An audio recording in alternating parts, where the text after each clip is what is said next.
Subay sa pagsaulog sa National Teachers Month sugod niadtong September 5, dungan tang madasig sa istorya nining usa ka magtutudlo nga usa-usab ka jail officer. Giangko niyang mas challenging ang pagtudlo sa mga PDL sud sa pasilidad apan may patigbabaw ang iyang calling isip usa ka magtutudlo. Siya si JO3 Nils Aquino, lumad nga taga Zamboanga nga nadestino isip jail officer sa Cebu City Jail Male Dormitory.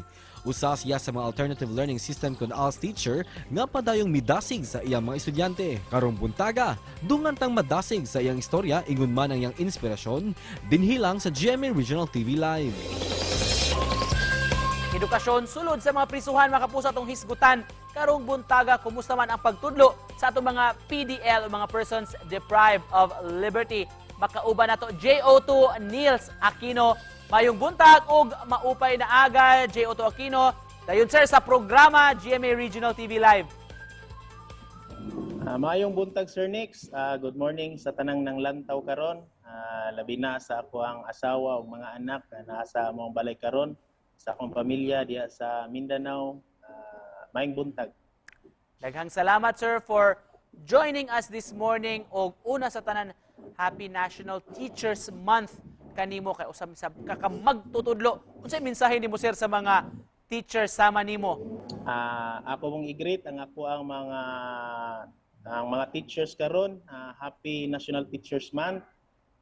Kabalo ko nga lisod kay ang tahas nga atong gipili isip usa ka matutudlo. Labi na karon nga ania pa ta ni atong problema nga COVID-19. Apan padayon lang gihapon ta bisan pa man sa mga hagit nga atong giatubang, padayon sa paglambo. God will bless us always. Tinuod sir. Bida gyud kaayo ang imong istorya this morning di sa atong programa sir, kay isip usa ka magtutudlo. Personally, unsa may nakaagni nimo sab JO2 Aquino nga mopaambit sab sa imong nahibaw-an sa imong kahibaw diha sa jail facility? Actually sir, as teacher by profession, no, nakita na ko sir nga sukad sa na-assign ko diri na mas mauday ni ang ako ang purpose, magamit na ko ang ako ang kahibalo isip usa ka maestro. So gi-assign ko sa alternative learning system. So naman gud mi TCMP program diri sir. Nagasulti nato siya usas mga philosophy nga you can keep it unless you give it away. No? Matod pa knowledge or learning is better appreciated if it share with others. Kung imong itabang sa uban, mas mahimo siyang valuable kung makuha niya iyang purpose.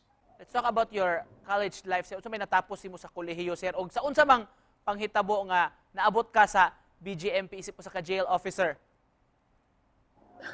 Actually sir, natapos na ko ang Bachelor of Elementary Education sa St. Joseph College of Sindangan, Zamboanga del Norte.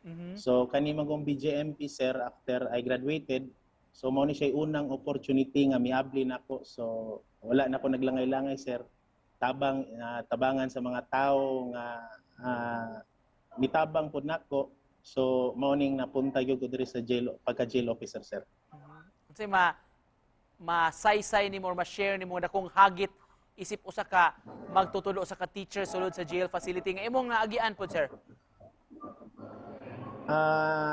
Daghan jud kayo sir, labi na sa COVID o katong sa pagbagyong Odette karon, pero ang usa gyud sir nga dagkong hagit no nga akong na-encounter is ang kana bitong ma-maintain nimo ang interest sa mga PDL learners nga mo padayon no or mo engage sila sa program.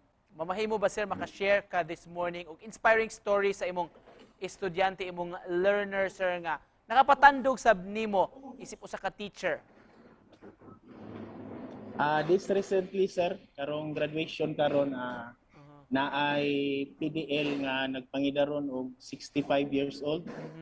So matod niya no, despite sa iyang sitwasyon no ug pangidaron nga naa pagyud di ay siya naglaom pagyud ay siya nga mahuman niya ang iyang edukasyon ug makabot niya ang iyang mga pangandoy. And just to close this, Sir Nils, unsay mensahe nimo sa atong mga tinun-an karon, imong mga estudyante, sa mga learners, labi na mga nagtanaw sa broon sa television sir, tanang mga stakeholders sa education sector?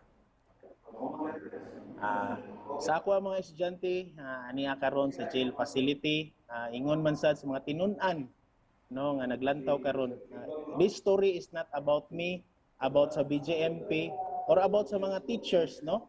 No, the story is all about you, kamo nga mga ni-embrace no sa challenge nga to make difference, no? Keep chasing on your dreams, believe on your dreams. I know in God's perfect time maabot ug makuha ninyo ang inyong mga pangandoy sa inyong kaugalingon. Daghang salamat. Thank you so much. Ug well said yun, teacher. Og J.O.2 Nils Aquino, daghan kayong salamat sa inspirasyon this morning, sir. Daghan kay salamat Sir Nix ug thank you sa pag-invite na ako diri. Once again, good morning sa tanan. Salamat ug maayong buntag.